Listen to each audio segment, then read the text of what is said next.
All right, my entrepreneurs. This is another episode of A Look Into an Entrepreneur, and we're here with LaShonda with Seven Roots Deep Botanical, and we're here with another episode, and she's going to let us know what her business is all about, and we're really going to get to know her today. So how you doing today? I'm doing great, thank you. Blessed and highly favored. All right, so first and foremost, what I always want to ask people is first, what makes them want to be an entrepreneur? Just the encouragement from my mom and my dad and my ancestors, just being able to be of service to the community and carry the torch for my family. Okay, so have you always had this entrepreneurial spirit? Of course, I always knew I didn't want to work a 9 to 5. Okay. So I've always done various things. As an Aquarius, I'm very creative. I started back in New York City in the fashion field and then got into graphic design, which led me later to doing music. Okay. Which actually brought me to Nashville, and from there God redirected me and I started my Apothecary and Botanica. Okay, now you say fashion field, so when it goes to fashion, you mean like into designing clothes, like what part of fashion? Because I know it's a large realm when it comes to fashion, so what specifically role did you play into that? So growing up in Harlem, I always had a knack for fashion and the culture, and I actually attended and graduated from Fashion Institute of Technology in New York City in Manhattan. And I used to work Fashion Week in Milan, Paris, New York City, and just going to FIT because my mom also went to FIT. Okay. And also I had a great aunt that went to FIT as well. Okay, so Seven Roots Deep, was that the first official business that you started? Did you have something going on prior to that? I actually did music professionally for about 9 years. I was top 45 in American Idol season 6, 2005, same year as Taylor Hicks. And like I said, I moved to Nashville in 2014, and during the pandemic, God was speaking to me and was like, I want you to be of service to the community. So I launched my company June 20th, 2020. You just hit me with all types of things. Like usually I interview people, they usually have a very small background to what led them to be. I just heard you say you did fashion designing, did graphic design. Then I just heard you say you was an artist for 9 years. Okay, so what kind of music did you do? I was blues and rock and roll, kind of like Aretha Franklin meets Robert Plant. Wow. Led Zeppelin. So I did a lot of cover songs for a while until I worked up my way of writing songs. Got a guitar and had a 6-piece backing band and wrote my own music. You also mentioned American Idol too. Yep, I was on American Idol again, top 45, season 6, 2005. It was a great experience. I was out of the Boston round, top 45 out of 70,000 people. Now, how was that experience, like getting up there in front of those people, trying to take it to the big stage? That's basically what that show is about, trying to get to the big stage, right? Yeah, it does, and it actually brings a lot of confidence as an artist, and being able to hear different types of critique, being able to perform on stage as an artist, things like that. Okay, so with all that diversity in your background, I can see it help you run a successful business doing 70s Botanical, right? Right. I actually applied what I used to do on tour to my business, now booking pop-up events. Ah, okay. So when you say God led you to this, what exactly did He lead you to when you started this business? Like I know you say helping the community, but how does what you do help the community? I got into herbalism and being able to study natural cures, and from there working with different plant medicines, testing it on myself and families to see what worked and what didn't work. And when I launched my company in June of 2020, I knew I wanted to be of service to the community and be a pillar within the community, being able to help people suffering from different ailments all the way up to different spiritual.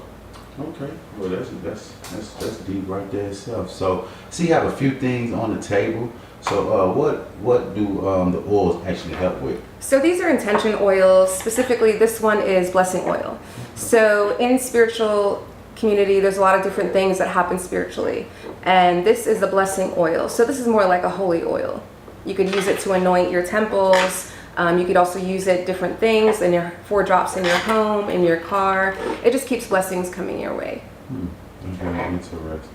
That's very interesting.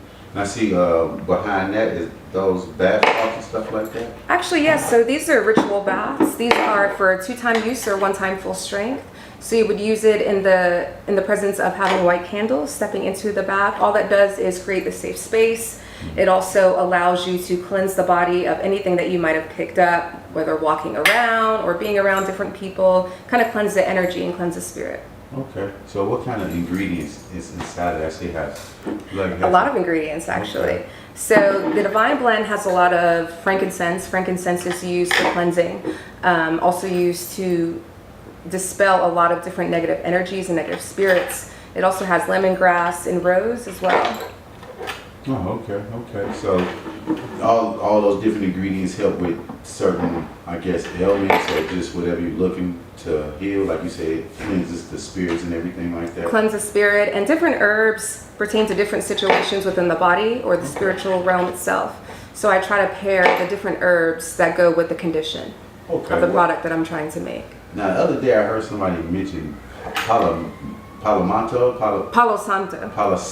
So what is actually that? So Palo Santo comes from the Amazon. So during the Palo Santo, the tree falls down to a natural death to the earth.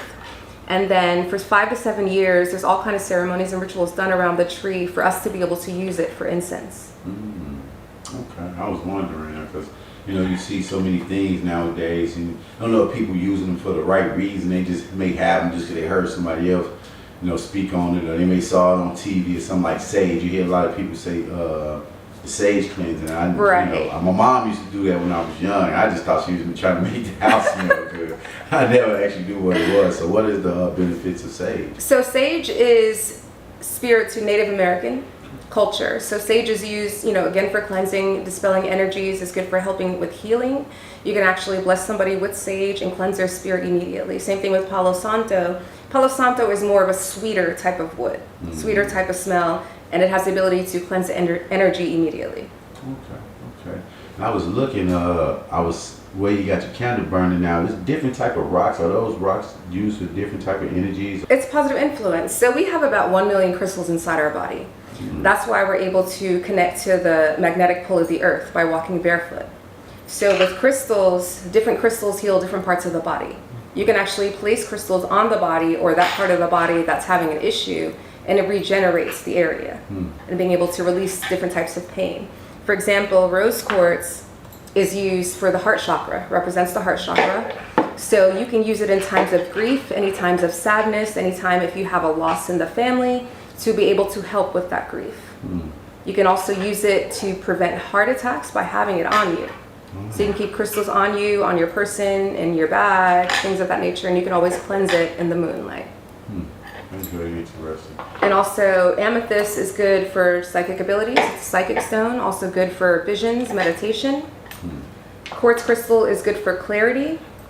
And then I have black tourmaline, which is good for protection. So you can take a crystal, suspend it onto a string. Old pendulums used to be simple as a bolt and a string. Okay. So pendulums, how they work is it's your energy. It's your chi, your energy that makes the pendulum swing. And it's very accurate. Okay. They use pendulums to find missing people, lost items, different things that you have questions on. It gives accuracy. Yeah, my mom, she used to do that. And used to just trip me out, So I tell people, like I tell people stuff like that. They're like, yeah, right, man. I'm like, she used to always do it to all my friends, and they used to be mind blown by my mom. Like, man, your mom on some other stuff, but she was always into this, She's got that natural ability. Yeah, so I was always amazed by that. So I know we met at the black market and everything, selling your products. So what, besides the black market, what other places can people find some of your products at? You could actually find it at the Cosmic Closet, 205 3rd Avenue North. I have a whole distribution set up there. You can go purchase it. You can find me at any of the pop-ups I have. Just check my website or check my Instagram, TikTok for updates on when I'm going to be available there. Okay, so how can they, what's your Instagram and TikTok? I know you mentioned this. So my Instagram and TikTok is the @ symbol and then 7 Roots Deep Botanica. Again, the 7 is spelt out. Most people try to put the numeral. It's 7 Roots Deep Botanica. And my website is www.7rootsdeep.com.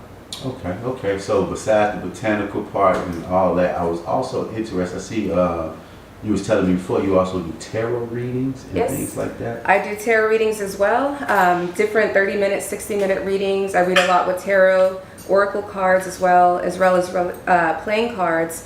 Playing cards is good. I use during numerology spreads. Okay. So what, like with tarot reading, what does it actually do? Like, is it basically reading from you, or Actually, God speaks through me. Okay. At every reading, it's the energy of the person that I'm reading. As far as the cards and situations, it depends on what's going on in your life. When I pull the spreads and I put the cards down, I'm reading essentially your energy that you're putting into the cards. So it offers more guidance on certain questions. It's a tool to be used for, it's a divination tool, as there are many, to be able to provide, guidance and offer advice. So guidance is to say somebody came to you and they just was having a problem at their job or something. They just ask you a specific question like, should I move on from my job? With the cards help? Oh, the cards will definitely tell you. Oh, okay. It'll tell you which road to take, but again, that's up to you. God gives us free will. Right. As far as, the information, I can provide you with information, but it's up to you to resonate with that. Okay. Well, I was also looking in the back, like I see calamine, opal or copal or even stuff like that. Like I see Lil John. I don't know if there's Lil John, you know what I mean? But with different ingredients like that, what are they used for? Can they be taken? Can you digest them? Are they used? Certain herbs and roots and resins you can't digest. Okay. Certain things are for certain purposes. For example, I have a comfrey. Comfrey is used back in the day before hospitals. Comfrey is used to repair certain fractures, certain broken bones. Plantain is used as a skin purifier. It regenerates the skin cells on the face or the skin itself, and you can be able to have a new leaf of skin. You talking about the fruit plantain? No, this is actually the medicinal plantain. So it's a weed that actually grows in most people's yard, and most people don't know. Most people just have weeds in the yard, and they're like, let me just chop that down, let me spray a little something. But actually, a lot of weeds are medicine. It's funny you say that because me and my brother, we was talking about, we was watching these deers, and we was just watching how they were just eating certain patches of grass. And when we went out there, we was looking like this. Interesting, they were just eating certain type of weeds. So even going back with like what Dr. Sebi says and things like that, it's like, we walk past this stuff every day. It's just foliage to us, but we are herbivores, but we have convinced ourselves to eat meat. Right. I know eating some meat is good, but I know for a fact I'm not supposed to eat it because how long it's taking me to chew it and digest it to my body and things like that. Like my mom took me and my sister to this Chinese restaurant, and their appetizers was literally, it was all these thyme and it was just a bunch of different greens. Right. Like, and I'm sitting there looking like, okay, what are we supposed to do with this? And my mom's like, oh, you take the big piece of lettuce and you take all the stuff and put it on there. And at first I'm like, whatever, like really, mama? But as I got to eating it, I'm asking for more. I didn't even want the main course. And my mom looked at me like, you really like this stuff? Like, the nutrients are inside your body. It's so crazy because you don't know what your body is missing and it's craving that stuff. Like, ooh, give me some more of it. But you don't think about it. Most people don't even like vegetables. Right. You know what I mean? They like, give me a cheeseburger and a french fry. That's the most vegetables somebody gets. Because that's what we're taught. Right. We're taught that for generations and generations. So when I tell people as far as herbalism is concerned, it's not that something or a particular disease runs in the family. It's the food that you eat throughout the generations that run through the family. Because a lot of diseases are caused by certain foods. For example, mucus. I don't drink milk because milk is made for calves. It's not made for humans. Right. That's why we have, in the community, we have different type of irritable bowel syndromes or things, gastrointestinal issues. Right, lactose intolerant, because we're not supposed to be drinking the milk. Yeah, and it's funny you say that because I remember reading the autobiography of Malcolm X, and he said it was a point in time when there was a big debate back in the day through Congress is, should we give people milk or even give kids milk? So I can totally understand that. Then I just interviewed the lady who owned Radical Rabbit, and she mentioned that the reason a lot of people can't get off dairy products because it's something called saline in it that keeps the calf addicted to it for the mother. So that's why people like a lot of us, we love milk and cheese even though it's really bad for us. So and you can lose a lot of weight just by taking yourself off of dairy, just one thing in particular. Wow. So I also explain to people, like, when it comes to different animals, in civilization, what we most identify with is gorillas. And gorillas are what? Herbivores. Right. So gorillas are standing up and grabbing fruit from the tree and grabbing, different leaves and lettuce and things like that. That's what we're supposed to be eating. We are not catching prey, so we're not running as fast as a cheetah or running as fast as a lion or a bear to be able to rip flesh from the bone. We're supposed to be eating herbs. And that's the reason why God put 3,000 herbs on this, 3,000 herbs on this earth for a reason. That's the first time anybody have put it That simple. Like we can't chase down. Right. We're not chasing prey. It is crazy. Never even really thought about it like that. Like you say, you just go to the grocery store and unwrap it, fry it up, cook it up, stuff like that. But I'm not gonna hold you up. I really appreciate your time. Like I said, I've been trying to catch you for a while, and I'm happy we was able to sit down and do this interview. I know a lot of people, they may have more questions, so they may be in the comments, well, hey T.Y., you didn't ask this, you didn't ask that, but like I try to tell people, it's something I try to do short. I just want people just to give a brief introduction, give yourself a brief introduction to the people, but just to let people know one more time where they can find you at. You can find me www.sevenrootsdeep.com. That's my official website. You can also find me on IG or TikTok, the @ Seven Roots Deep Botanica, and you can catch me at a city near you or pop up near you. All right, well, I appreciate you, and I wish you the best in all your future endeavors, and this is another episode to A Look of an Entrepreneur. Thank you so much. Greatly appreciated.